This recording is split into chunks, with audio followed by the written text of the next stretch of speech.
अस्सलामुअलैकुम BBC 11 headlines news के साथ मैं मोहम्मद उमर मलिक। सबसे पहले नज़र डालते हैं दिन भर की अहम खबरों पर। लाहौर जौहर टाउन धमाके में भारत के मुलविस होने का इंकशाफ हुआ है। वज़ीर दाखिला ने कहा है कि धमाके की जिम्मेदार 3 दहशत गर्दों को गिरफ्तार कर लिया है। लाहौर में प्रेस कॉन्फ्रेंस करते हुए राना सनाउल्लाह का कहना था कि भारतीय दहशत गर्दी का मामला वज़ारत ख़ारजा के जरिए अक़वाम मुत्तहिदा में उठाएंगे। कलभूषण का मामला पाकिस्तान में भारतीय दहशत गर्दी का मुँह बोलता सबूत है। भारत पाकिस्तान में हर किस्म की दहशत गर्दी को प्रमोट करता है। हुकूमत ने पाकिस्तान से अफगानिस्तान के सिवा बाकी तमाम ममालिक जाने वाले 18 साल से बड़ी उम्र के मुसाफिरों को साल में $30,000 जबकि 18 साल से कम उम्र बच्चों को $15,000 सालाना तक अपने साथ बैरून मुल्क ले जाने की हद मुकर्रर कर दी।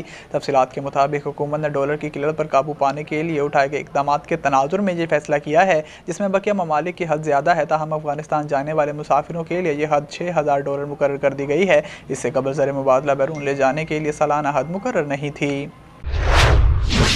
PTI के चेयरमैन इमरान खान ने कहा है कि असम्बलियाँ तहलील करने के मामले पर काफ लीग और PTI एक पिच पर हैं। 20 दिसंबर से कबल असम्बलियाँ तहलील करने की तारीख का ऐलान कर देंगे। तफसीलात के मुताबिक चेयरमैन तहरीक इंसाफ की ज़िरसतर साहिवाल सरगोदा डिवीज़न और मियाँ वाली अरकान असम्बली का इजलास मुनक्कद हुआ। दोनों डिवीज़न से ताल्लुक़ रखने वाले MPs ने असम्बलियाँ तहलील करने के फैसले की तौसीक़ कर दी है। वज़ीर आज़म शहबाज शरीफ ने कहा है कि कार्टेल्स चाहते हैं कि गवादर पोर्ट तरक्की ना करे, लेकिन हम इसे ऑपरेशनल करके रहेंगे। सक्खर हैदराबाद मोटरवे कसम की बुनियाद रखने की तकरीब से खिताब करते हुए वज़ीर आज़म का कहना था कि यह मनसूबा तवील तख़ीर का शिकार रहा। इसकी वजूहात में जाना ज़रूरी भी है, लेकिन ये मौका नहीं, वरना रंग में भंग पड़ जाएगा।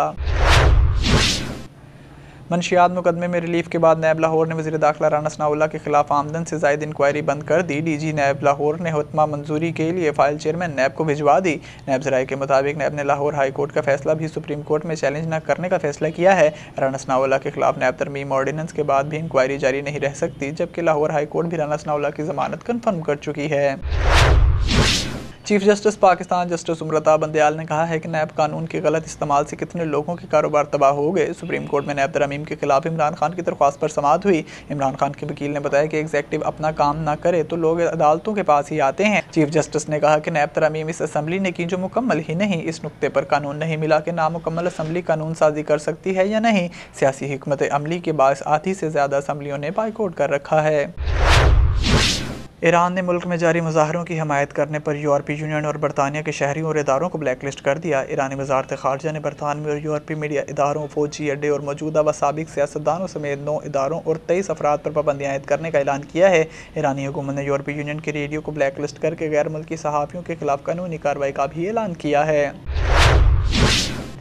कौमी क्रिकेट टीम के साबिक कप्तान शुएब मलिक ने T20 फॉर्मेट में 12,000 रन बनाने का एजाज़ हासिल कर लिया। कौमी क्रिकेट टीम के ऑलराउंडर शुएब मलिक ने लंकन प्रीमियर लीग में जाफना किंग्स के लिए खेलते हुए ये एजाज़ अपने नाम किया।